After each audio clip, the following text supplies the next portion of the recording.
արդեն կան արձանագրված վարչական իրավախախտումներ, նաև քրեական օրենսգրքի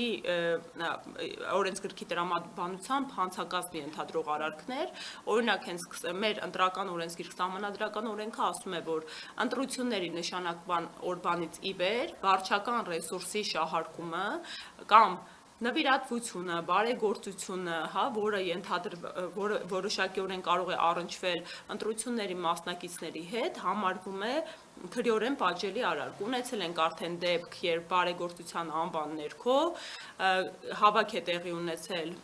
Պաղարշապատի համայնքի գյուղերից մեկում եւ հրապարակայնորեն երեխաներից մեկին բավականին խոշոր գումար է հանձնվել։ Այստեղ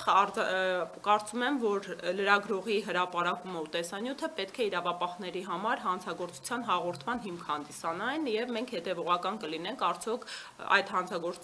այդ գործընթացին ընթացք տրվել է իրավապահների կողմից։ Վարչական ռեսուրսների չարաշահում է տեղի ունեցել Կա էլի արձանագրված տեսանյութ, որ հավաքներից մեկում քաղաքացիներից մեկը նշում է, որ ինքը գյուղապետարանի աշխատակից է եւ իրեն հորդորել են մասնակցելու կոնկրետ թեկնածուի համար